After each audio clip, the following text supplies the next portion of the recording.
अमिताभ बच्चन और इलाहाबाद, जो अब प्रयागराज है, का नाता अटूट है। इलाहाबाद कहो या अमिताभ, बात एक ही है। सभी जानते हैं कि महानायक अमिताभ बच्चन का जन्म इलाहाबाद में हुआ था। उनके पिता हरिवंश राय बच्चन एक लोकप्रिय कवि थे।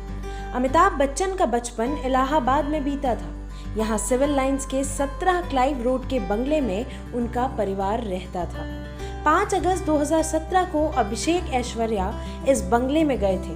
वे दोनों 20 मिनट गेट पर खड़े रहे, लेकिन उन्हें बंगले में बिना एंट्री के ही लौटना पड़ा।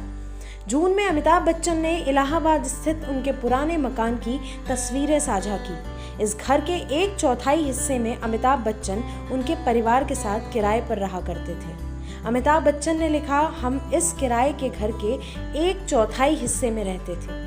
ये घर इलाहाबाद में 17 क्लाइव रोड पर स्थित है। यहाँ 1950 में रहते थे। इस तस्वीर के साथ बिग बी ने 2 और फोटो साझा की हैं, जो इसी घर की हैं, लेकिन 1984 में खींची गई। तस्वीर में अमिताभ बंगले के बगीचे में घूमते दिखाई दे रहे हैं। अमिताभ के पिता हरिवंश राय बच्चन 1939 में कटघर वाले मकान को छोड़कर क्लाइव रोड स्थित बंगले में किराए पर रहने आ गए। अमिताभ का जन्म 1942 में हुआ। बच्चन परिवार इस बंगले में 1956 तक रहा।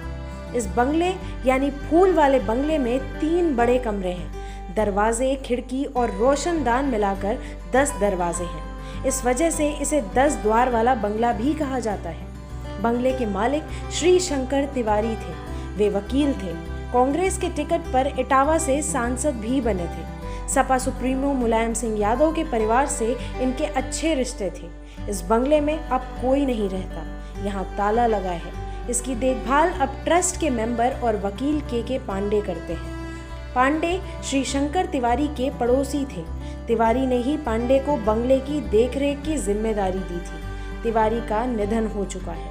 5 अगस्त को अभिषेक ऐश्वर्या को इस बंगले में घुसने नहीं दिया गया था।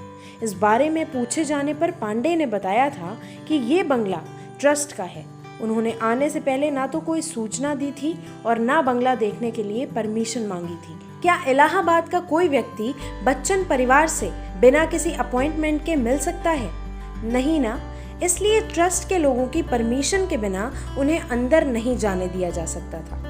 पांडे बताते हैं, बंगले के मालिक तिवारी और उनकी पत्नी इंदु दोनों बच्चन परिवार से चिढ़ते थे। बच्चन फैमिली की वजह से ही बंगले के गेट उनके लिए बंद हो गए। उनके परिवार का इस बंगले से रिश्ता सिर्फ किराएदार का था। 1956-57 में बच्चन परिवार दिल्ली शिफ्ट हो गया। इसके बाद ही उनका इस घर से रिश्ता खत्म हो गया। फिर भी वो इसे अपना बताने की कोशिश करते रहे। यही बात तिवारी जी और उनकी पत्नी को बुरी लगती थी। पांडे कहते हैं कि 1984 में अमिताभ बच्चन कांग्रेस के टिकट पर यहाँ से चुनाव लड़ रहे थे। उस समय श्री शंकर तिवारी भी कांग्रेस के नेता थे। उन्होंने राजीव गांधी के अनुरोध पर एक रात बच्चन फैमिली को खाने के लिए बंगले पर बुलाया। दोनों फैमिली खाने की टेबल पर बैठी थी। उस दौरान तेजी बच्चन ने एक प्रस्ताव रखा। उन्होंने कहा, तिवारी जी, आप इस बंगले को बेचने के बारे में विचार कर रहे हो तो मैं इसे लेना चाहूंगी। उन्होंने आगे बताया कि ये सुनकर तिवारी जी तो कुछ नहीं बोले, लेकिन इंदु तिवारी गुस्सा हो गईं। उन्होंने कहा, आइंदा इस बारे में कतई बात मत करना। आपकी जितनी भी संपत्ति हो उसकी कीमत बोलो, यहीं बैठे बैठे मैं सब खरीद लूंगी। ये जवाब सुनकर बच्चन फैमिली ही नहीं, खुद तिवारी जी भी शॉक्ड रह गए थे। अमिताभ और इलाहाबाद का वो रिश्ता है जो दोनों चाहकर भी एक दूसरे से अलग नहीं कर सकते। अमिताभ हिंदी फिल्म के महानायक हैं, पर इलाहाबादियों के मन में एक कसक तो है कि अमिताभ ने इस शहर को बहुत कम वक्त दिया है।